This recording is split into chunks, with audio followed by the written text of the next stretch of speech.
Bonjour à tous et bienvenue sur Campus Chanel. Cette orale est consacrée à HEI, la formation ingénieur généraliste.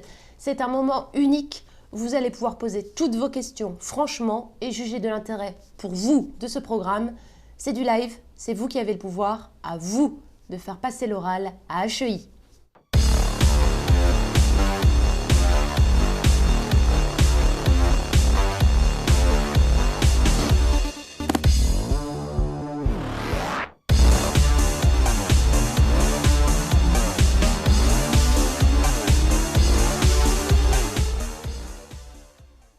Dominique Crépin, vous êtes à la direction des classes préparatoires implantées à HEI Cycle Prépa. Bonsoir. Bonsoir. Binta Ndiaye, tu es étudiante dans le programme. Bonsoir. Bonsoir. On vous laisse les 2 premières minutes pour introduire cette orale. C'est le speech.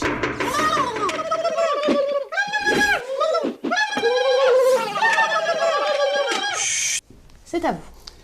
Bonjour à tous, donc Dominique Crépin ici à la direction des classes prépa, donc on va parler d'HEI. HEI ça veut dire Hautes études d'ingénieurs, école qui initialement est créée depuis donc 1885, ça remonte à beaucoup de temps, etc.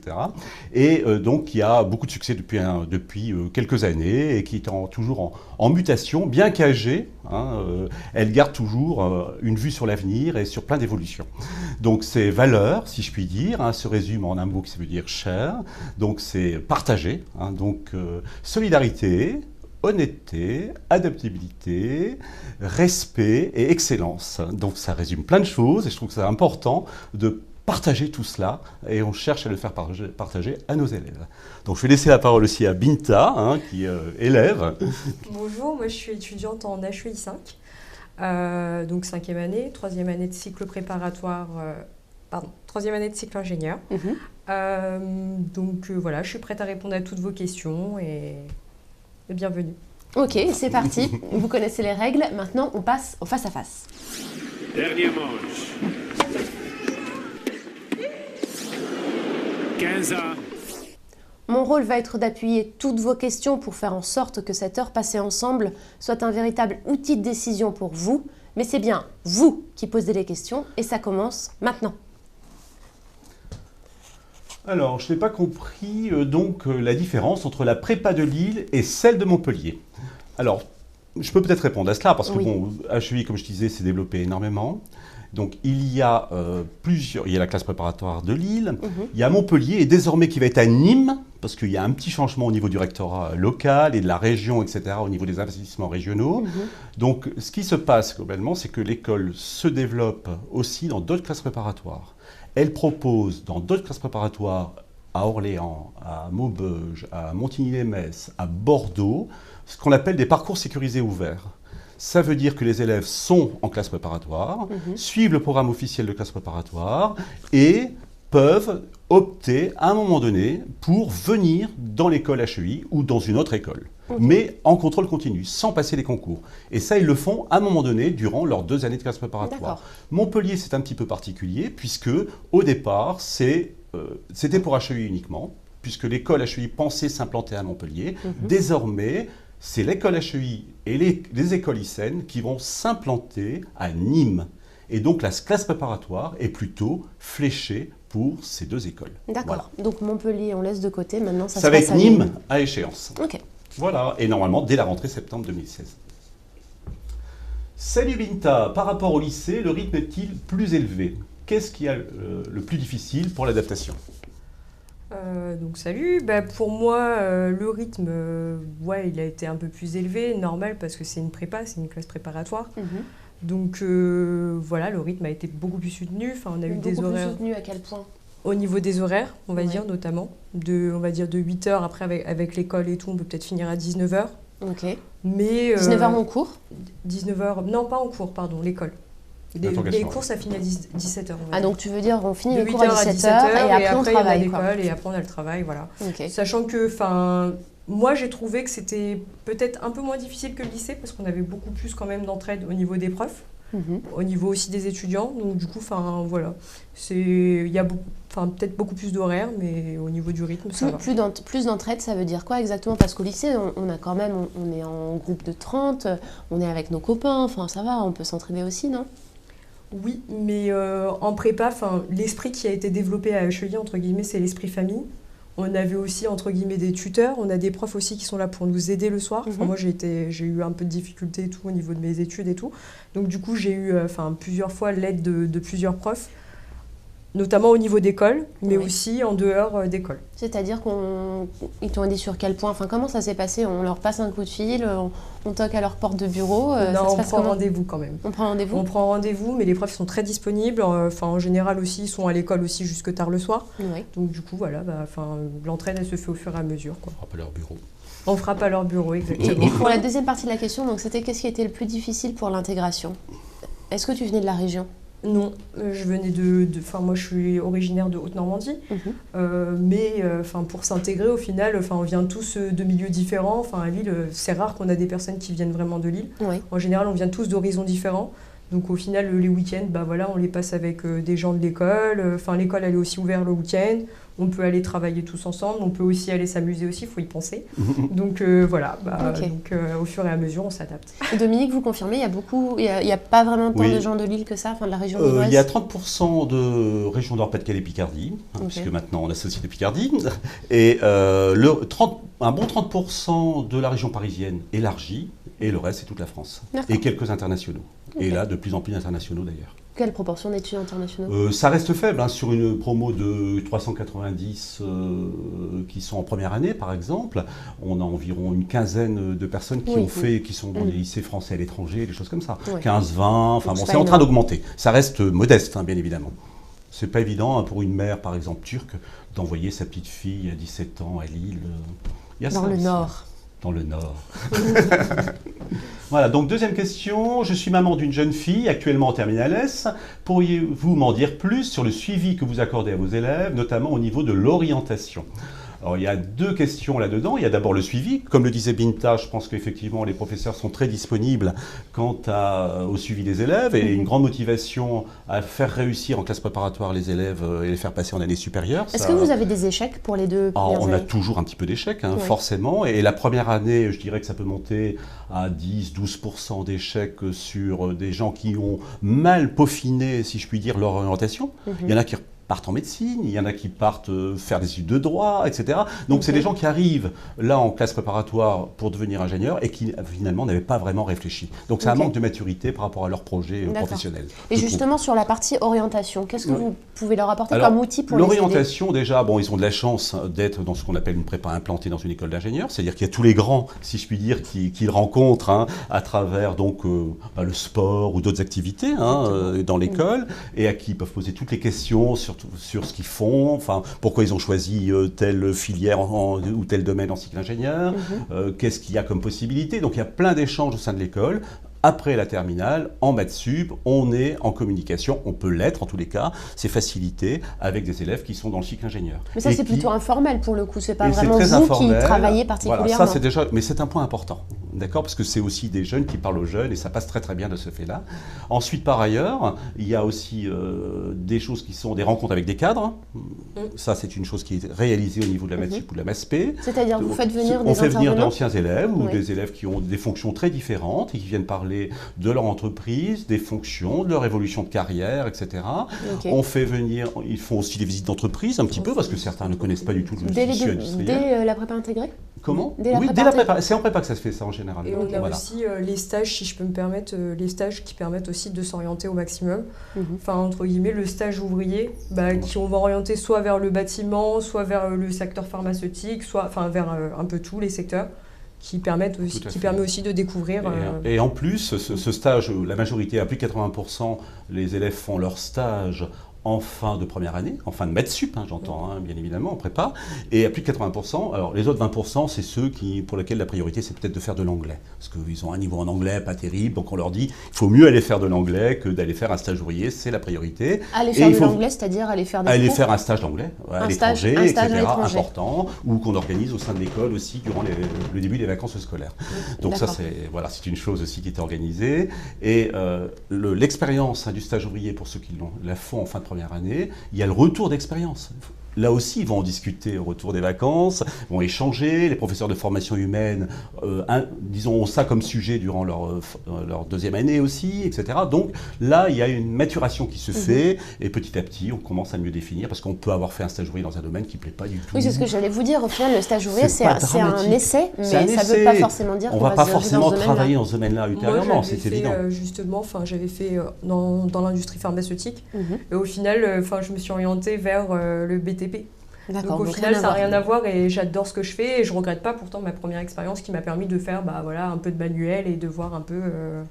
Et comment on est arrivé à faire une première expérience dans l'industrie pharmaceutique et après aller dans le BTP? Qu'est-ce qui t'a fait changer d'avis?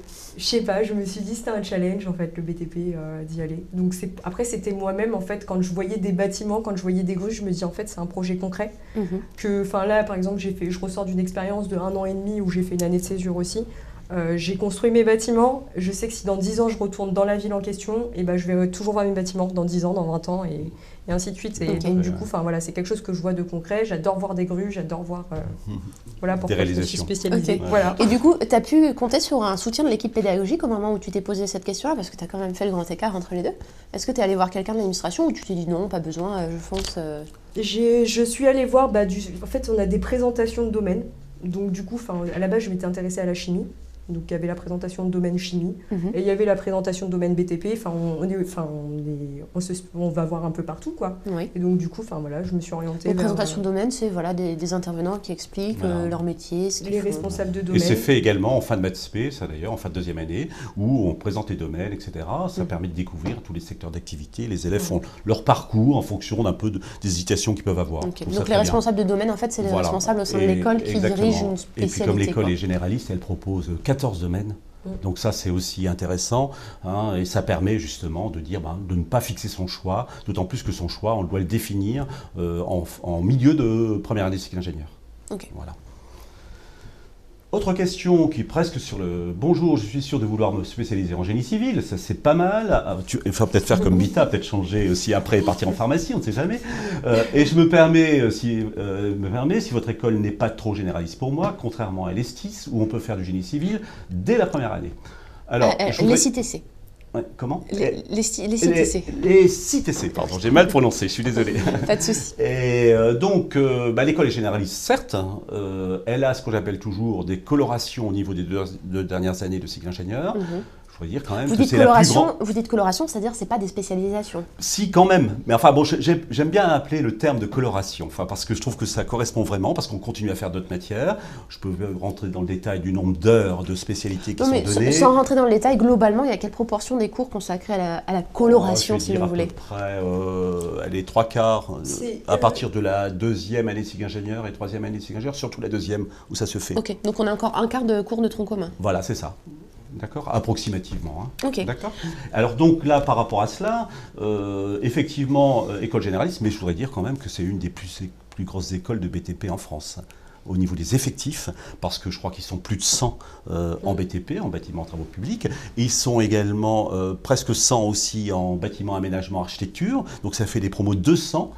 Ça représente un effectif relativement important. Donc effectivement, c'est une grosse école de BTP avec des partenariats solides avec toutes les grosses boîtes de BTP qui sont Vinci, Bouygues, etc. Les Angros qui viennent nous donner des cours et qui interviennent dans le cursus génie civil. Donc la question c'était aussi quel intérêt pour cet étudiant-là d'aller chez vous par rapport à l'autre école, donc la CTC, où on peut se spécialiser en génie civil dès la première année? C'est toujours un problème. Ça, c'est vraiment la question qui revient à école spécialisée ou école généraliste. C'est jamais facile de répondre à cela. Si on est vraiment déterminé, si c'est vraiment à coup sûr qu'on veut rentrer s'enfermer, je dirais presque, j'irais jusque-là, dans ce secteur d'activité. On peut aussi s'épanouir dans ce secteur d'activité. Oui, bien sûr, parce qu'il y a plein de fonctions. Mais il y a plein de fonctions après dans un secteur d'activité aussi. Mais je crois que ça veut dire qu'à 18 ans, faire un choix définitif, pourquoi pas? Je respecte totalement ce choix définitif. Mais je voudrais dire aussi, pour ceux, on ne sait jamais ce qu'est fait la vie, on peut se dire, mince, il y a peut-être d'autres choses, je vais le découvrir, je manque de maturité, etc. Je pense que si on n'est pas tout à fait sûr, il faut mieux faire une école plus généraliste qui va amener à peut-être davantage de fonctions à l'arrivée. Voilà. Exactement. On n'est jamais trop sûr en fait, de son choix dès le début, et moi je dis qu'à 18 ans, vaut mieux prendre ses précautions, dire que voilà, j'ai une école qui va m'ouvrir plusieurs domaines. Je ne suis pas renfermée entre guillemets dans le génie civil parce que moi aussi je sais très bien qu'il faut avoir un caractère de fou aussi. Et donc du coup, on peut, même en ayant fait génie civil, en ayant continué vers la 5e année, en ayant eu son premier métier, s'orienter vers autre chose. C'est surtout ça en fait. L'avantage ça c'est vraiment possible parce que toutes les écoles généralistes le disent. Mais n'empêche que si on a fait tous ces stages dans un domaine, quand le recruteur il va voir notre CV, il va voir stage BTP, BTP, on va avoir du mal à trouver un emploi dans l'industrie pharmaceutique, quoi. Il y a des entreprises qui embauchent en décalé. Je connais très bien des gens chez L'Oréal et qui embauchent en décalé, c'est-à-dire qui cherchent des compétences dans d'autres types de formations. Globalement, je vais résumer. Par exemple, il y a un poste qui est ouvert chez L'Oréal, très spécialisé, etc. Il y a une personne qui répond parfaitement au profil, etc. C'est pas sûr qu'elle ait ce poste. Ils vont peut-être prendre quelqu'un d'autre parce qu'elle risque de, comme je disais tout à l'heure, s'enfermer là-dedans. Tout est dans le peut-être en fait. Voilà, c'est pas sûr. On peut pas garantir aux étudiants qu'ils pourront faire le grand écart non plus à la sortie. Toutes les écoles placent leurs personnes globalement actuellement. Les écoles d'ingénieurs, il n'y a pas de souci pour trouver un boulot, etc. Pourvu qu'on ne veuille pas être à tel endroit, etc. Si on a une souplesse Mais justement, le taux d'insertion pour vous se situe autour de combien? Là, il n'y a aucun problème. Il y a 3 mois avant, disons, d'être diplômé, 70% des élèves sont placés. Après, il reste 25%, c'est dans les 2 mois qui suivent leur diplôme. Et après, ça reste marginal. Il y a toujours des gens qui vont reculer, qui vont faire une expérience. Des études après, d'autres qui veulent aller à l'étranger. Donc il n'y a vraiment pas de problème d'immersion dans le travail après. Il est comment le nouveau campus? Super. Nouveau campus, c'est voilà, c'est ça. C'est-à-dire que l'école est complètement rénovée maintenant, dans sa structure 13 rue de Toul. Elle est complètement rénovée. Ça n'a pas l'air de t'avoir marqué. Au niveau des classes prépa. Non, mais c'est pas ça, c'est que déjà, alors, je tiens à préciser, je sors d'une année de césure. J'ai fait mon EWP dans une autre ville. Donc, le WP, c'est le projet de fin d'études pour les H5. Donc, je découvre aussi l'école, mais je suis un peu perdue, mais c'est vrai que c'est génial. D'accord. C'est plus clair. Mais voilà, déjà, c'est beaucoup plus clair. Mais par contre, il parle de nouveau campus, du coup, je pensais qu'il parlait d'un autre campus, en fait. Autre que celui de Lille. D'accord. Non, c'est Lille. Et je pense, je vais dire tout simplement, venez voir. Pour ceux qui ne peuvent pas venir voir, qui justement sont là pour vous poser cette question-là, à quoi ça ressemble? Est-ce que vous pouvez nous le décrire? C'est un vieux bâtiment qui a été réhabilité.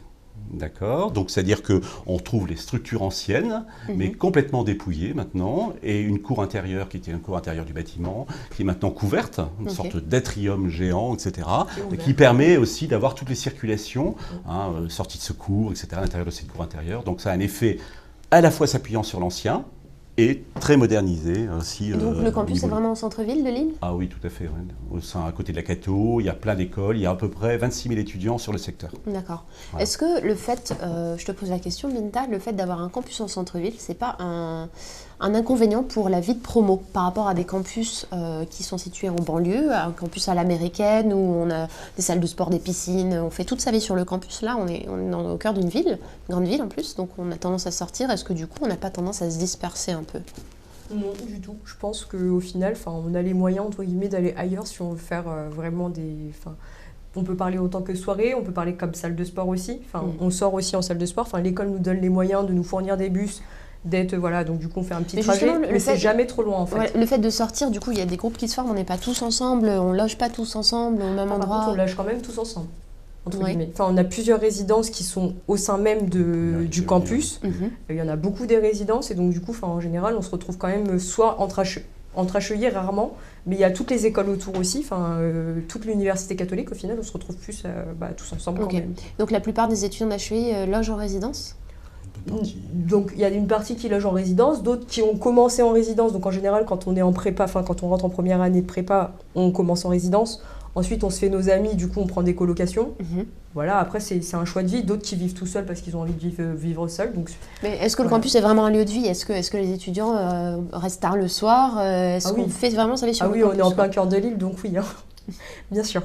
Mais il y a des salles où on peut se retrouver, ou c'est juste... En fait, j'essaie de situer, c'est juste des bâtiments avec des salles de cours, ou est-ce qu'il y a des événements, des salles dédiées aux étudiants? Ah d'accord, oui, je vois la question. Si, on a des salles spécialisées, entre guillemets, où on peut... on a une salle de pause, entre guillemets, où on peut tous se réunir et être tous ensemble. On a une grande cour aussi au sein de l'université catholique, où l'été, il y a tout le monde qui est...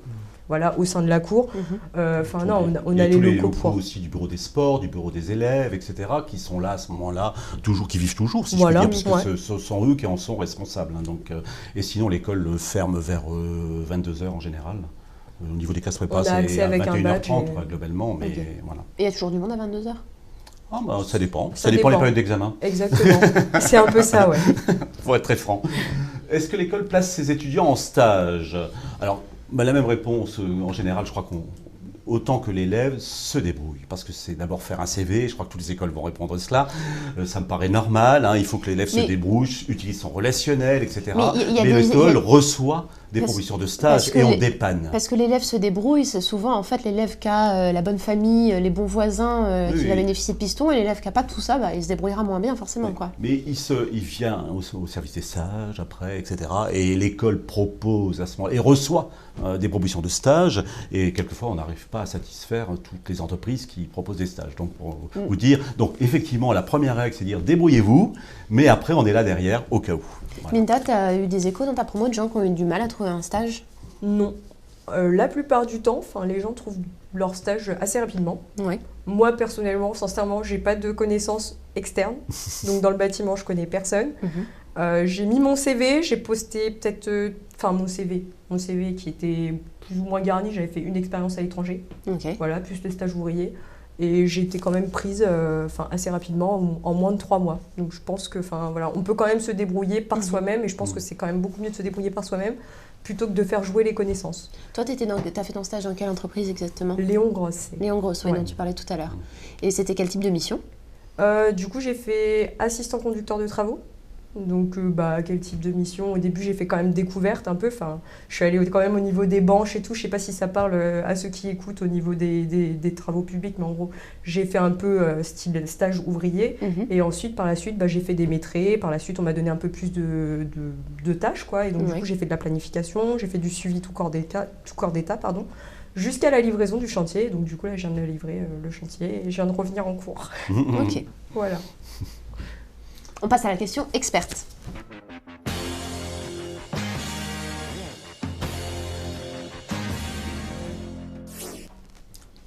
Elle est longue. Question experte. Le classement de l'étudiant sur l'ouverture internationale vous place derrière les écoles de niveau similaire, comme les Polytech par exemple. Êtes-vous vraiment si internationaux que cela? Former des ingénieurs pour le monde, n'est-ce pas exagéré? Alors je sur vais votre répondre. site, hein, former des ingénieurs pour le monde. Oui, tout à fait, absolument. Ça, je reconnais bien, il n'y a pas de problème. Alors là, je vais vous dire, globalement, il y a plein de mensonges à ce niveau-là, sur tout ce qui paraît dans les journaux. Je suis très franc, il y a plein de mensonges à ce niveau-là, je préfère le dire. Donc, certes, mais dès qu'une école est bien classée, alors là, elle en fait des mais gorges après, peu chaudes, importe. dès qu'elle est mal classée, je là, ne les classements compare sont pas nuls. du tout à cela. Donc c'est quelque chose où on sait qu'on a beaucoup d'efforts à faire au niveau international, ça c'est vrai. On a besoin de recruter davantage d'élèves internationaux. Donc c'est des choses qui sont en cours. On est en train d'établir beaucoup de partenariats avec des universités.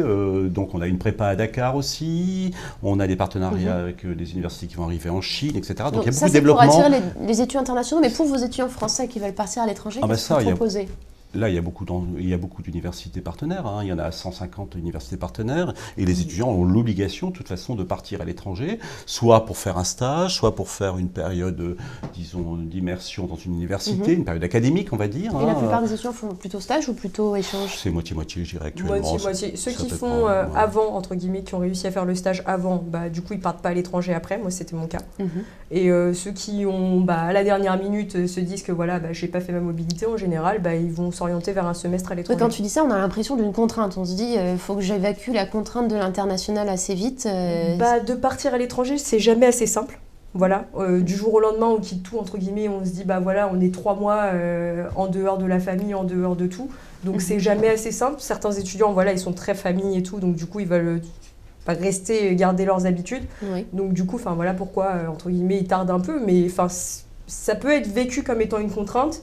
Mais à la fin, on ressort de cette expérience vraiment épanouie. Et ça a été mon cas, en tout cas. Même si ça a été parfois difficile et tout, voilà. Moi, j'étais en Inde, ça n'a pas toujours été facile, mais... Ok. Je veux rajouter aussi par rapport à cela, il y a aussi l'embauche qui est faite au niveau des élèves qui sortent de l'école. Actuellement, sur les 3-4 dernières années, entre 15 et 20% des élèves sont embauchés à l'étranger. C'est pas énorme non plus. C'est déjà pas mal. Vous pouvez comparer par rapport à d'autres. Si vous avez les chiffres pour d'autres écoles, vous pouvez peut-être comparer. Justement, c'est pas énorme par rapport à d'autres écoles. J'espère qu'il va rester quand même des ingénieurs en France. Oui, mais par rapport à la J'espère question, quand par même. rapport à la question initiale, voilà, pour quelqu'un qui veut travailler à l'étranger, donc vous dites ingénieur pour le monde, mais au final, c'est pas si ingénieur pour le Ouais, monde que ça. mais de toute façon, les entreprises sont aussi internationales. Hein. Si vous travaillez avec une entreprise pour Bouygues, mais si elle est en France, elle est en lien avec ses filiales à l'étranger. Donc je pense qu'on est ingénieur pour le monde de toute façon, même en travaillant en France. Ah, ça c'est la pirouette habituelle. Mais non, je suis désolé. Enfin, c'est Non, mais une ça, tout le monde le réalité. dit, tout le monde C'est le une dit, on réalité dit, économique. oui, on est Enfin, je pense que international, mais en vous fait, avez on assez travaille dans l'intelligence de une entreprise en reconnaître que France. c'est une réalité économique. Certes, mais bon, il y a D'accord. international, le vrai sens d'international, c'est travailler à l'étranger, c'est pas travailler dans une entreprise Oh non, pas française qui a des forcément. filiales à l'international. Pas Ça, c'est forcément. le cas pour tous, pour toutes Ouais. les entreprises au fond. Ouais, ouais. Bah oui, justement. Donc effectivement, il faut avoir. Quand on dit ingénieur pour le monde, c'est dans ce sens-là. Oui, donc voilà, vous votez en D'accord. touche. Non, pas du tout. Mon fils s'est intéressé par votre école, mais j'ai entendu dire que le campus de Lille était assez gros, avec de nombreuses possibilités de faire la fête, et je me demande si ça ne risque pas de parasiter ses études. Comment vous assurez-vous qu'il ne dépasse pas les bornes ? Alors là, j'ai envie de dire à Binta, bah oui, il y a toutes les possibilités sont là. Alors, on parlait tout Lille à est l'heure de réputée pour être l'avantage. une ville étudiante, ouais. Oui, Lille est une ville étudiante. Mhm. Hein, l'école est située non loin de la rue des Bars, etc. La rue de la Soif, on va même appeler, donc tout simplement. Donc il faut être très franc. Donc c'est vrai que nous, en tant que direction ou en tant que prof, etc., on dit faites attention, on prévient les gens, etc. On prévient les élèves qui arrivent. C'est un piège, il faut le reconnaître, mais en même temps, c'est une telle riche, enfin, ville Richesse, étudiante en même temps, effectivement, extraordinaire. Enfin bon, donc le tout, c'est de savoir se mesurer comme Et toujours. est-ce que vous assurez un suivi particulier par rapport à ça, ou vous considérez que c'est de leur responsabilité à eux? Bah, à partir du moment où l'étudiant, on va dire, il s'absente tout le temps, parce qu'entre guillemets, il a fait trop la fête et il n'arrive pas à venir, machin et tout, je pense que là, oui, l'école, elle intervient, enfin, elle demande aux parents, voilà, comment ça se fait que votre enfant, il se pointe plus, machin et tout. Elle alerte les parents. Après, de là à dire qu'on peut aller plus loin, enfin, voilà, après, il en va de sa responsabilité à lui-même, enfin, voilà, il fait ses études pour lui-même, je pense aussi. Bah, Non, mais c'est vrai que ça peut inquiéter les parents aussi, ceux qui ne sont pas de la région, de se dire je perds tout contrôle sur mon fils ou ma fille, il va dans une ville étudiante, on connaît la réputation de Lille, il quitte sa famille, donc voilà, c'est normal qu'on ait aussi cette question-là. C'est tout à fait légitime et ça demande une surveillance de la part de l'école parce que, bon, comme disait Binta, il y a un pointage qui est fait régulièrement, enfin, les parents sont alertés chaque semaine sur l'absentéisme, etc. Donc après aussi, les profs responsables de chaque classe en sup et en spé s'interrogent, disant bah, « il n'est pas là », on met le numéro de téléphone des élèves, ils appellent, enfin, etc. Donc il y a quand même une attention portée à l'absentéisme qui est souvent révélatrice de quelque chose. On parle d'addiction au bar, mais il y a d'autres types d'addictions aussi qui guettent les jeunes actuellement, hein, donc loin. Donc je ne voudrais pas les citer toutes. Vous allez les inquiéter encore plus. Les parents, je crois qu'ils sont conscients de ça, tout simplement. Enfin, je crois qu'il n'y a pas de problème par rapport à ça. Et ça n'est pas que l'addiction par rapport au bar. On ne peut pas enfermer les étudiants, quoi. Au final, ils sont libres. Mais donc, on fait beaucoup la fête quand même? Bah, les gens décident de faire ce qu'ils veulent. Moi, personnellement, c'est pas trop mon cas, mais je fais la fête avec des amis, machin et tout. Je sais m'arrêter, je sais me contrôler, je sais quand est-ce que je dois ou pas sortir. Après, et donc, pour quelqu'un qui n'aimerait pas trop faire la fête, voilà, ça dépend des caractères, on peut aussi s'intégrer, bien s'intégrer. Ah oui. On n'est pas obligé de faire la fête pour s'intégrer. Non, on n'est pas obligé de suivre tout le monde, non. Ok. Encouragez-vous vos étudiants à faire une césure? Si oui, que font-ils pendant ce temps? Moi, je crois que là, je vais répondre de manière vague déjà dans un premier temps. Je pense que chacun fait son parcours, son projet, chacun a son projet personnel et professionnel. Je pense que c'est la première chose et qu'on cherche à développer au sein de l'école. On permet la césure, l'école permet la césure, s'il y a un projet derrière. Et je crois que maintenant, tu peux répondre aussi sur le pourquoi tu as choisi. Oui. Qu'est-ce qu'on fait pendant la césure? La césure, c'est 10 mois de stage obligatoire. Donc déjà, pendant 10 mois, on est en entreprise. On peut faire 3 mois par-ci, 2 mois par-là, enfin, c'est nous qui voyons, mais il faut faire 10 mois de stage. Okay. Donc déjà, pendant l'année de césure, il y a déjà 10 mois qui sont pris. Après, il y a les 2 mois, ils peuvent faire ce qu'ils veulent, les étudiants, mais voilà. Après, moi, j'ai fait une année de césure. Je l'ai faite surtout pour avoir de l'expérience, surtout pour conforter mon choix dans l'orientation, enfin, vers l'orientation BTP. Et voilà. T'as fait un seul stage, t'as fait 2 stages du coup, comme les stages sont limités à 6 mois? Non, j'ai fait qu'un seul stage, de 10 mois. De 10 mois? Ouais. Mais normalement, les stages sont limités à 6 mois? Ah non, pas en césure. Pas en césure? Pas en césure. En césure, la règle, en fait, elle peut aller jusqu'à 10 mois. Ok, donc toi, t'as fait le maximum? J'ai fait le maximum. Pourquoi? Parce que j'avais suivi un projet où je voyais, enfin, j'ai encore parlé de bâtiment, bon, je sais pas si ça va parler aux gens, mais du vide sanitaire, enfin, du terrassement, on va dire. Je suis allée du terrassement à voir les voiles, voir les finitions, machin et tout. Et en fait, je pensais que quand j'ai commencé mon projet, c'était important de le terminer. Donc du coup, au final, j'ai fait mon année de césure. À la suite de ça, on m'a pris en intérim. Et à la suite de ça, on m'a proposé d'autres missions en projet de fin d'études. Ok. Du coup, ça fait 1 an et demi que je suis... Pour le coup, quelle proportion de vos étudiants fait une année de césure? Il n'y en a pas beaucoup qui font l'année de césure. Année de césure et il y en a à peu près 80, mais année de césure et congé d'études. Ouais, c'est ça. Ouais. 80 sur un total de 400 par promo. À peu Oui, près. donc c'est pas énorme, quoi. Non, c'est pas énorme. C'est un choix, c'est tout. Enfin, il y en a qui ont envie de partir tout de suite dans le monde du travail, finir leurs études. Ça, c'est un choix. Voir, voilà. Il y en a qui vont faire leur année de césure quelquefois à la fin. Aussi, tout simplement. Oui, voilà, c'est la question que j'allais vous poser. On peut la faire à quel moment, cette année de césure? Il est préférable de la faire après 3, 4 après 3 ou entre 4 et 5. D'accord. Mais bon, quand il y a un projet, l'école ne va pas refuser. Il y a un élève là qui était en maths sup, si j'ai bonne mémoire, qui a décidé de faire une césure d'1 an entre sa maths sup et maths spé. Parce qu'il avait vraiment hésité entre la photographie, il a fait tout un tour, disons, au niveau de l'Amérique du Sud. Pendant 1 an, il a repris sa spé après, ça a très bien marché, il est en cycle ingénieur maintenant. Donc on n'a pas besoin d'avoir un projet de stage pour faire une année de séjour? Non, c'est un projet personnel. Ok. D'accord. Donc ça peut être faire le tour de l'Amérique pour prendre des photos. Voilà, je simplifie. Absolument. Est-ce qu'on continue de payer les frais de scolarité pendant l'année de césure? Non, bien sûr que non. Non, certaines écoles font payer une partie, là, il n'y a rien. Il y a juste la sécurité sociale étudiante. Ok. C'est tout ce qui est normal. Ouais. Bonsoir, j'ai lu que vous offriez 2 parcours en apprentissage, un à Lille et un à Châteauroux. À quel moment doit-on faire son choix et quelles sont les différences entre les 2 parcours? Alors Lille, c'est le BTP et Châteauroux, c'est la mécatronique. Tout à fait, ouais, absolument. Donc, normalement, les formations en apprentissage, c'est à Bac+2 que l'on rentre, une fois qu'on a validé un Bac+2, qu'on rentre en apprentissage. Majoritairement, c'est quand même des gens qui ont fait un DUT, ou un BTS qui rentrent en apprentissage. Ou une licence. Alors, on commence à faire quelques dérogations. Il y a quelques élèves qui ont fait une prépa, maths spé, qui rentrent en apprentissage. Alors, je veux dire que il n'y a pas beaucoup de place en apprentissage en BTP à Lille. Il y en a une quinzaine. Il y en a peut-être 2, 3, 4 qui ont fait. Moi, j'en connais 2 qui ont fait le truc prépa. BTP. Donc, ils sont rentrés post-bac chez vous et qui Voilà, tout à fait, qui sont rentrés en apprentissage après. Okay. Et au niveau de Châteauroux, c'est pareil à peu près, sur une quarantaine de gens en apprentissage, 30-40 actuellement. Il y en a peut-être 2, 3, 4, mais parce que la priorité, c'est quand même des gens qui ont fait un DUT, qui ont fait etc. Voilà le pourquoi. Et justement, pourquoi vous priorisez ceux qui ont fait un DUT par rapport aux gens qui sont rentrés post-bac? Ça peut être aussi un moyen de financer ses études, ça peut être un moyen de se professionnaliser. Ouais, c'est la raison pour laquelle on commence à réfléchir aussi à faire rentrer des gens qui ont fait une prépa. Après, il s'agit aussi d'ouvrir l'école un maximum de personnes. On peut y venir après sur d'autres questionnements. On recrute sur des bacs STI 2D, on va recruter sur des bacs ES, etc. Sur des bacs S majoritairement, mais je crois que c'est très important d'ouvrir l'école à des profils très très différents. Ça va donner à l'arrivée aussi des personnes différentes sur le marché du travail, etc.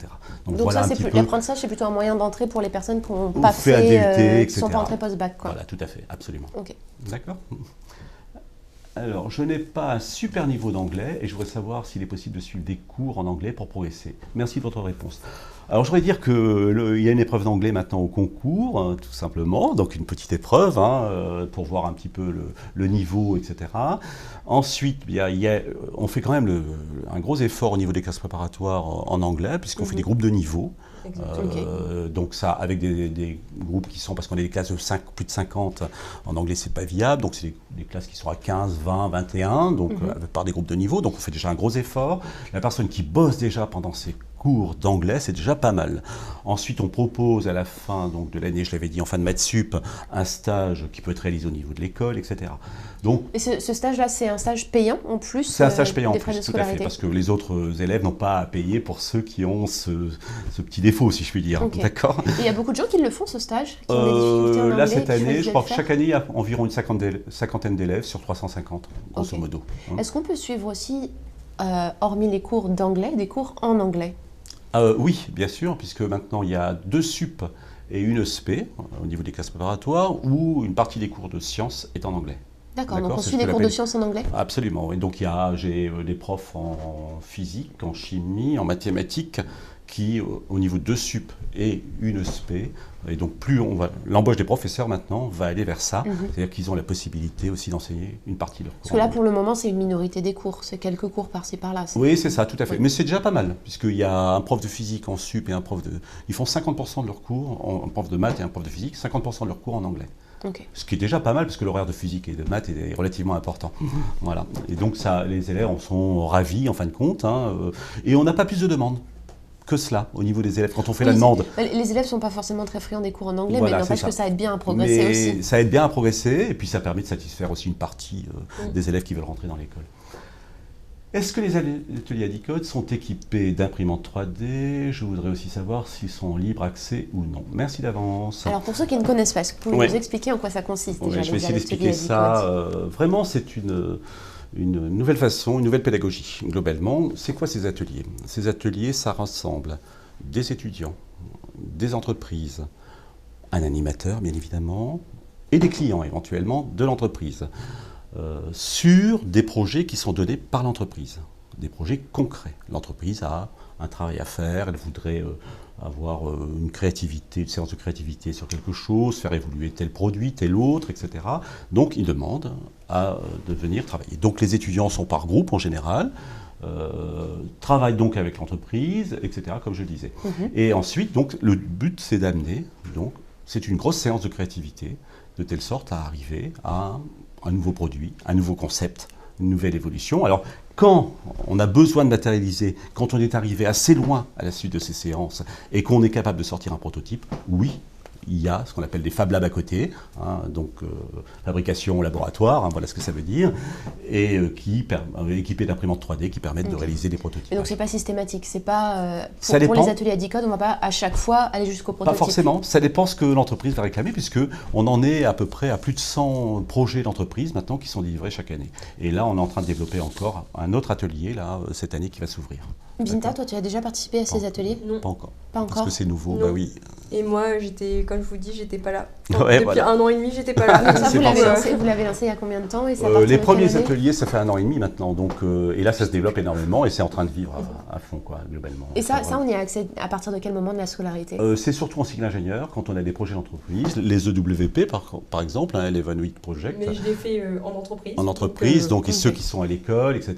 Et puis après, ils peuvent être en entreprise et l'entreprise dire, finalement, ça nécessite de venir dans les ateliers Adicode. Et c'est quel type de projet? Vous pouvez nous donner un exemple concret? La fois dernière, j'ai assisté à quelque chose. C'était tout simplement Castorama qui voulait revisiter sa cuisine.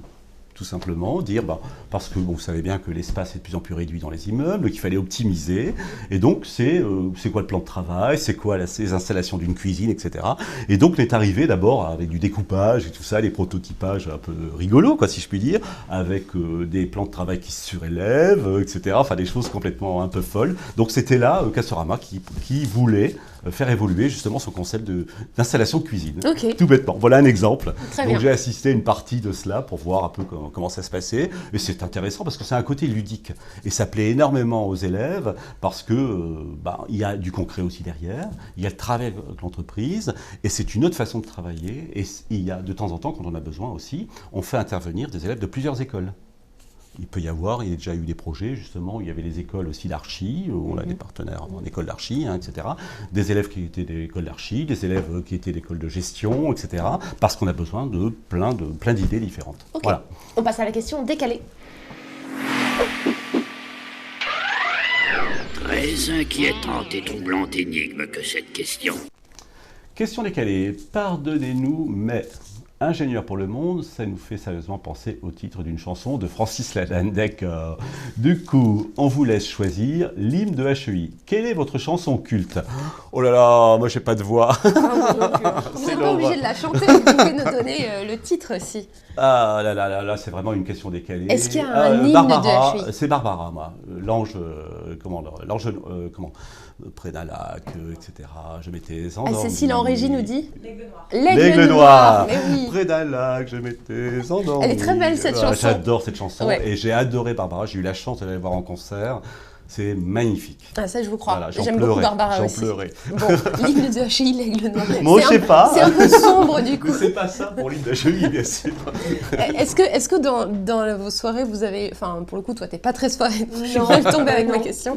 Mais est-ce que tu penses à une chanson culte ou quelque chose qui revient souvent, une comptine? Non. Parfois, dans les écoles, il y a ce type de Non, il y a, de mais choses-là. franchement, non. Non, vous voulez pas la Elle n'a pas chanter. envie de la chanter. Ok, d'accord. Ok.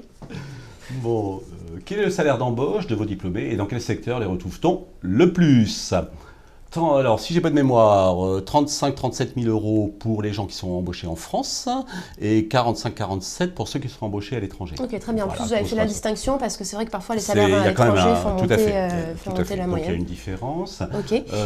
Dans quel secteur on les retrouve le plus? Alors, le BTP est quand même un secteur où l'école, je l'avais dit, c'est une des plus grosses écoles de BTP globalement. Donc, il y a le BTP, ça c'est vraiment le majoritaire. Ensuite, dans les énergies, on retrouve pas mal de gens. Dans la conception mécanique, c'est-à-dire dans les entreprises qui sont liées à cela, l'aéronautique et puis la voiture, etc. Donc, c'est, je pense, les secteurs les plus importants. Se développe également ingénierie médicale et santé. Oui. Mine de rien, ça se développe aussi. Et banque, finance, assurance. Et vous avez des employeurs phares, des grands classiques pour vos étudiants à la sortie? Oui, bien sûr, oui, tout à fait. Oui. Je parlais tout à l'heure au niveau du BTP, Bouygues, Vinci, etc. C'est des partenaires privilégiés et grosses aussi, globalement. Oui. Ensuite, pour citer, alors là, vous allez me piéger peut-être, par contre, je ne connais pas tous les noms d'entreprises aussi, normalement. Dans les grands secteurs. On a le Forum Exchange bientôt. Oui. Donc, du coup, on a pas mal d'entreprises qui viennent. Il y a vraiment de tout. Il y a SPI pour énergie, pour les secteurs de l'énergie. Après, je connais pas tout parce que je m'intéresse au BTP. Bonduelle aussi, grosse entreprise. L'Oréal, je sais pas. Je sais que j'ai pas mal d'amis qui travaillent dans ces secteurs-là et donc du coup. Et le forum échange dont tu parlais, c'est quoi exactement? C'est un forum entreprise au sein de l'école. Donc en fait, il y a toutes les entreprises qui viennent et on vient donner nos CV, nous en tant qu'étudiants. Pour des futurs stages, pour des futures embauches, voilà. Ok, il y a combien d'entreprises à peu près? C'est un là, gros forum? 40, il me semble qu'il y en a 40. Une quarantaine, ok. Ouais. Dans tous les secteurs d'activité. Ouais, dans tous les secteurs d'activité. Ça, et c'est bien prisé et les entreprises cherchent à venir dans ce forum parce qu'actuellement elles cherchent à recruter aussi, elles repèrent des personnes, tout simplement. Donc, et même là, quand on parlait d'international tout à l'heure, les projets que l'on crée au niveau d'international, on met toujours les entreprises dans le coup aussi parce que je crois que si on veut, disons, développer l'international au niveau de l'embauche, il faut aussi avoir le relationnel aussi entreprise. Donc, c'est-à-dire avoir des partenariats avec des entreprises à l'étranger? À l'étranger, absolument. Ça, c'est quelque chose que vous cherchez qu'on est à en train de développer? développer un maximum, tout à fait. Quand j'étais en déplacement au Sénégal, là, je vais y être en Bénin la semaine prochaine, et on rencontre le patronat à chaque fois. C'est parce que bon, si on veut diplômer des gens, il faut qu'ils soient embauchés derrière. On dit derrière, on ne fabrique pas des diplômés, on fabrique des gens qui sont des acteurs de l'entreprise plus tard. C'est ça avant tout. Je suis passionné par l'aquarophilie. Wow, j'aimerais savoir s'il y a une asso étudiante pour cela. Non, je plaisante. Je voudrais juste savoir des infos sur la vie associative en général à l'école. Eh bien, s'il est passionné d'aquarophilie, pourquoi pas créer son assos? Tout simplement. Donc, il n'y a pas d'asso d'aquarophilie pour le moment. Je ne suis pas certain. Donc, mais on peut toujours créer son assos, il n'y a pas de problème. Alors les assos, elles sont innombrables. Je saurais dire le nombre. Il y en a énormément. Énormément, dans tous les secteurs.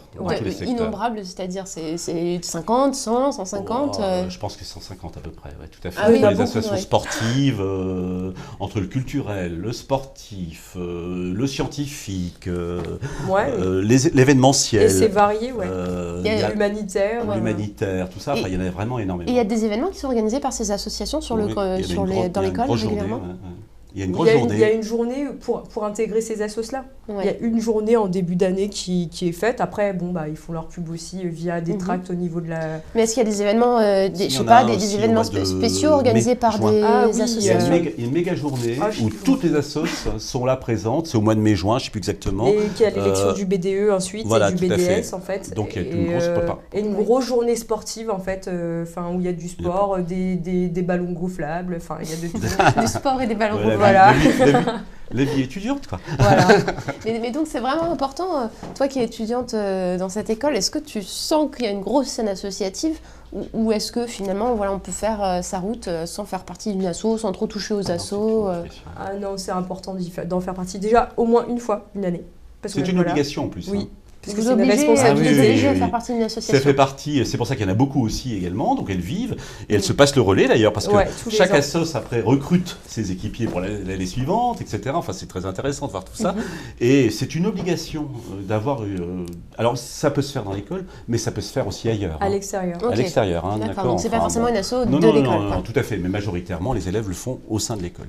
Il y a des assos un peu originales qui sortent du lot parce qu'on a le bureau des sports, je suppose, le bureau des arts, le bureau des élèves. Est-ce qu'il y en a qui sont un peu particulières? Moi, je pense que c'est les associations humanitaires. Oui. où ils vont après faire leur voyage et tout. Enfin, ils font des récoltes un peu toute l'année et tout. Moi, je pense que c'est les meilleurs voiture solaire assos. aussi qui existe depuis quelques années. Et Helios aussi, ouais. Helios, la voiture solaire aussi qui existe depuis quelques années. Ça consiste Et en quoi donc, ça? C'est la course qui a lieu en Australie. Et donc, c'est tous les, j'ai peur de dire des bêtises, 3 ou 4 ans. Et donc, ils refont à chaque fois un projet, ils améliorent leur voiture, etc. Et donc, ils vont faire la course. Et c'est plein d'universités étrangères qui participent. Vous avez une équipe qui va faire sa petite participe à ça. voiture solaire Tout à fait, qui va aller en Australie, quoi. Absolument. Ok. C'est Voilà. connu, Helios. Et Helios, voilà. Ouais. C'est bien pour la pub. Quel double diplôme proposez-vous? Impossible de trouver la liste sur votre site. Je suis particulièrement intéressé par l'Asie, Shanghai, Singapour, Pékin, etc. Alors là, on a déjà des doubles diplômes qui sont en relation avec, disons, l'Espagne. On a des choses qui sont créées avec le Canada.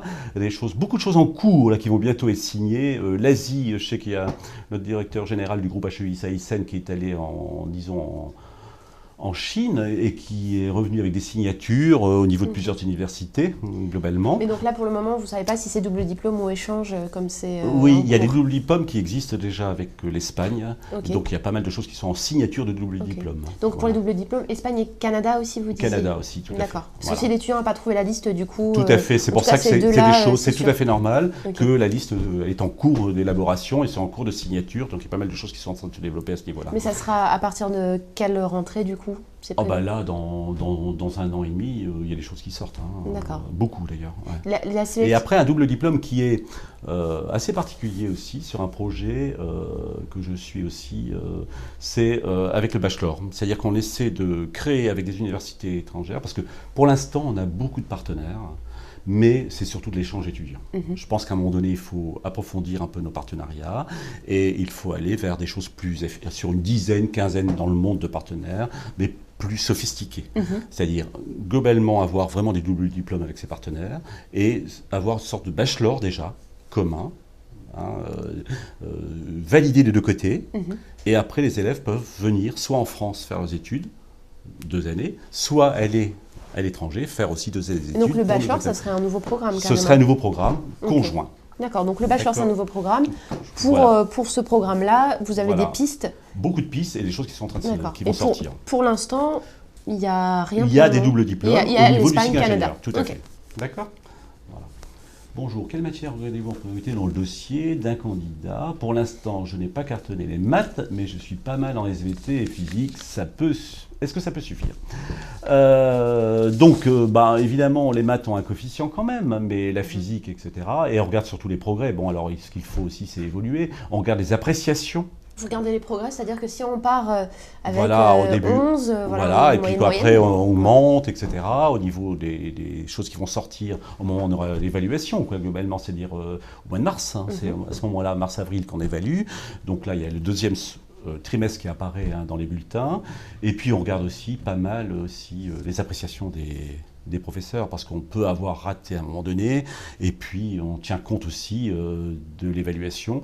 On fait attention également aussi au lycée, parce qu'il y a des lycées qui notent vache, entre guillemets, et des lycées qui sont plus cool dans la notation. Donc on a cet historique aussi dont on tient compte. Et pour le niveau, donc si on regarde les résultats au bac des candidats qui sont admis chez vous, vous avez quelle proportion de mentions? Alors mention très bien, je n'ai pas les chiffres actualisés dans ma tête, mais je dirais que c'est de l'ordre de 25%. Ok. Mention bien, je n'ai pas peur de dire des bêtises, on doit être à 30% à peu près. D'accord. Voilà. Et le reste, mention assez bien, ou pas de mention. Et d'ailleurs, moi j'estime que ça... Bon, il y a des gens qui se révèlent après dans le supérieur, quoi. Enfin, très franchement. Encore faut-il être admis. Il faut être admis. Et je suis tout à fait vous prêtez d'accord. quand même attention aux notes, aux appréciations, etc. Exactement. Est-ce que vous avez une moyenne en dessous de laquelle vous n'allez pas considérer le dossier d'un étudiant, notamment dans les matières scientifiques, les maths, la physique, la SVT? Si la personne a, je sais pas, c'est d'abord un bloc. S'il y a un bloc scientifique où vraiment c'est en dessous de 9-10, ça va être dur. Sur tout le bloc scientifique, j'entends, très franchement. Mais par contre, on peut avoir, à un moment donné, une fragilité, et puis remonter énormément au niveau des mathématiques, par exemple, ou de la physique. Enfin, et quand vous dites une fragilité, ça peut être vraiment 9 de moyenne en physique? Oui, ça peut être 9 en physique et 14 en maths. Oui, alors, on a toutes les chances d'être admis, etc. Ça, il n'y a pas de problème. Toi, tu avais quel niveau au lycée? Plutôt bon, je vais dire. Moi, j'ai eu la mention assez bien. Mention assez bien. Mais voilà, je suis l'élève lambda, on va dire. Après, je me suis sortie en étant élève lambda aussi, je pense. Ok, d'accord. Mais après, c'est la motivation aussi, je pense. Pour le coup, la motivation, à quel moment elle est prise en compte dans le processus de sélection? Dans le processus de sélection, à travers la lettre de motivation, mais bon, ça, c'est pas, Vous la regardez c'est pas pas vraiment, évident. quoi. Mais c'est la Les motivation, c'est appréciations des plus profs. l'appréciation des professeurs. D'accord. Je le dis franchement. Ok. D'accord, on le voit là, parce que les profs de terminale connaissent bien leurs élèves, quoi, donc c'est quand même important. Bonsoir, j'ai lu que vous recueilliez des BTS sur dossier et avec un entretien oral. Quel genre de questions posez-vous durant cet entretien? Alors, ça, c'est des BTS, mais ça, c'est pour les gens qui sont pour entrer en cycle ingénieur, je suppose la question. Oui, Enfin, je pense, pour les admissions normalement. parallèles, oui. Tout à fait, pour les admissions parallèles. Alors là, je pense que au niveau des BTS, il n'y en a pas beaucoup dans l'école. On recrute vraiment d'excellents dossiers. Très D'accord. franchement, Ok. pour rentrer en cycle de formation initiale, d'accord. Pour rentrer, je dirais, en apprentissage, la formule est un petit peu différente. Mhm. Donc là aussi, Pour le coup, pour ce qui est du cycle de formation initiale, donc le cycle c'est ingénieur, plus exigeant. pour l'entretien, est-ce que vous avez des informations sur les types de questions qu'on peut leur poser? Oh, des informations sur les questions posées, c'est des questions de motivation. Avant tout, c'est pourquoi ils ont ce projet, est-ce qu'ils ont peur est-ce qu'ils vont tenir le coup, où ils en sont au niveau aussi théorique, etc. Il y aura un questionnaire aussi à remplir en anglais, leur niveau en anglais aussi pour les BTS, parce que souvent les BTS ont des petites fragilités en anglais, Oui. donc ils ont une petite évaluation en anglais, parce que l'anglais, c'est pas notre faute, ça, hein, c'est la commission d'éthique d'ingénieur qui impose aussi d'avoir le niveau en anglais, tout simplement. Donc ce questionnaire en anglais, c'est un questionnaire écrit? oui, c'est ça, ils ont un petit test à faire lors de l'entretien, enfin on les met à part, etc. Ils font le test en anglais. Ok. Et quand ces BTS-là ou d'autres admissions parallèles arrivent, est-ce Ouais. qu'ils se mélangent bien avec le reste de la promo ou est-ce qu'ils ont tendance à rester entre eux? Comment ça se Ça, passe? tu peux répondre. Ça, Bah oui et non. Entre eux un peu parce que bah voilà ils ont fait une semaine avant nous, enfin machin et tout. Puis après il y a la semaine, enfin c'est un week-end d'intégration Oui. où en fait il y a toute la promo des H3, enfin des troisième années qui se rassemblent avec les parallèles, les admissions parallèles et donc du coup enfin voilà on tisse des liens comme ça quoi. D'accord. Mais donc- après non, moi j'ai des amis qui viennent de parallèles aussi de voilà. Ok. Donc ça se mélange bien. y a Donc pas ça trop se de mélange soucis. bien non. Ok. Ouais, il y a pas de problème. Puis je crois qu'il va de la volonté de chacun aussi. Enfin, à un moment donné, on a envie de s'intégrer ou on a envie de rester dans son coin. Je crois qu'on doit chacun aussi faire un effort. La communication, c'est ça, hein, c'est deux personnes, de toute façon. Donc, quelle est la raison principale qui t'a fait choisir HEI? Je crois que c'est pour toi. Qui Parce m'a que fait moi- choisir ouais. HEI, je pense. Alors, franchement, je sais pas, j'avais fait un forum, ça m'avait plu. J'avais vu la brochure, ça m'avait plu aussi. Mhm. Et tu avais hésité entre plusieurs écoles? Non, Pas du tout. non, vraiment non, Mais pourquoi? je sais pas. C'est- Et moi, je me fie à mon instinct en fait. Je sais pas, j'avais rencontré des étudiants sur un forum. Ils m'avaient bien parlé de cette école et donc du coup, je me suis dit, bah voilà, pourquoi pas. En plus, c'est à Lille. Pour moi, Ok. c'est l'occasion de Et on partir. imagine que sur le forum, il y avait différentes écoles. Tu as discuté avec d'autres étudiants aussi. Et qu'est-ce qui, dans leur discours à eux, t'a convaincu de venir à HEI? Dans leur discours, bah, j'ai envie de dire l'esprit famille en fait. C'est ce qui m'avait, entre guillemets... Mais ça, les autres étudiants ont dû te le dire aussi, parce que toutes les écoles parlent de Non. l'esprit famille. Et hein. en plus, je me suis, entre guillemets, enfin, j'étais à un forum, j'avais 17 ans, ouais. Je me suis orientée beaucoup plus facilement vers ces étudiants-là qui m'ont très bien accueillie, entre guillemets. Mhm. Donc du coup, enfin voilà, après j'étais ressortie avec un gros sourire, c'est bon, c'est cette école-là. Et en fait, à côté, j'avais fait d'autres visites, mais j'ai pas eu ce sentiment-là où voilà, enfin, ils m'ont pas forcément captivée. Donc Mhm. voilà pourquoi j'ai choisi HEI, mais je regrette pas. Après, j'aurais pu aussi me tromper. Hein, Oui. Justement, maintenant que tu as un peu de recul, que tu es dans l'école, est-ce qu'il y a des choses qui t'ont surprise, en bien ou en mal, par rapport à l'image que tu en avais à la base? Je dirais plutôt, franchement, je sais pas, c'est une question difficile. Après, C'est une question difficile, ouais, oui. parce que je sais pas, enfin, Il n'y a pas quelque chose, tu sais pas, tu avais une certaine image de l'école avant d'y rentrer, maintenant tu as passé plusieurs années dans l'école, tu te dis tiens, ça, j'imaginais pas que ça allait être comme ça, ou tiens, ça c'est vraiment bien, je au pensais niveau pas, de l'expérience ouais. professionnelle, je trouve que c'est trop bien. Voilà, on nous Ouais. laisse faire ce qu'on veut, entre guillemets, avec un certain niveau, bien sûr, Mhm. mais on nous laisse faire ce qu'on veut, entre guillemets. Moi, par exemple, l'année de césure, j'ai été satisfaite. J'ai pu aller à l'étranger pour faire des stages supplémentaires, machin et tout. Ça, c'est ce qui fait que, voilà, pour moi, je me suis fait, entre guillemets, mes contacts de moi-même. Ok. Donc, c'est pour ça que je suis contente de cette école. Et je rejoins ce que tu dis, parce que globalement, ce qui est hyper important, et c'est partie de notre devise, c'est l'épanouissement personnel. Oui. Et je crois que ce qui me fait énormément plaisir, c'est de voir l'évolution des élèves entre la première année où ils rentrent en maths sup et quand ils sortent. C'est vraiment un épanouissement extraordinaire. Et peut-être, en partie quand on n'en fait pas trop d'excès grâce à la rue de la soif. Je plaisante. Et puis aussi tout l'épanouissement professionnel, parce qu'il y a une maturation qui arrive au fur et à mesure des années, et je trouve ça extraordinaire. Ça fait chaud au cœur quand on est la remise des diplômes, etc. Je trouve ça formidable. Voilà. Est-ce qu'on a aussi des cours de management, comme ça se fait de plus en plus en école d'ingé? Oui, il y a ça au niveau du cycle ingénieur. Ça fait partie des matières communes dont on parlait tout à l'heure, qui sont des matières trop communes, on va dire. C'est quelle proportion de tes cours qui étaient consacrés au management? C'est un cours de management. Un cours, ok. Ouais. Après, par contre, tout le reste à côté, il y a... on forme un managérieur. Donc, entre guillemets, du management, il y en a partout. Management, ça veut tout dire et rien dire. Il y a des cours de management pur, il y en a un. Après, c'est de la gestion de projet, en fait. Après, c'est de la gestion de projet. Il y a... Au fur et à mesure, il y a un peu du management dans toutes les matières, entre guillemets.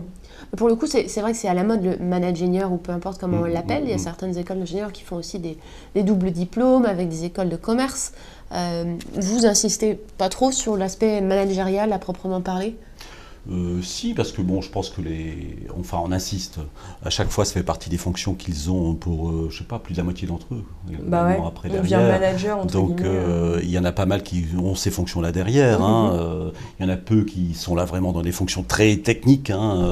D'ailleurs, peu choisissent ce bureau d'études, des choses comme ça. Enfin, il y a toujours un petit peu, mais d'où l'école généraliste dont on parlait tout à l'heure, globalement. Mais la plupart, on leur dit qu'ils auront à manager des projets, des gens, etc. Et au niveau des projets que tu as pu être amené à réaliser, est-ce que tu peux nous donner des exemples de projets où tu as eu à gérer une équipe? J'ai eu le projet Piste. C'est un projet qui dure à peu près, je crois, 3 mois, où on est 10. 10, c'est pas facile à gérer. 10, il y a le caractère de chacun, dont le caractère de moi-même. Enfin bref, je suis pas facile à gérer, entre guillemets. Chacun veut ramener son petit machin et tout. Donc, entre étudiants, pas forcément avec des gens qu'on apprécie. Voilà, il y a de tout. Des amis comme pas des amis.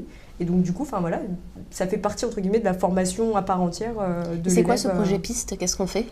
On a des sujets divers. Je sais plus ce que c'était mon projet. Ça remonte à il y a maintenant 3 ans, mais je me rappelle plus trop du sujet. C'est quel type de projet?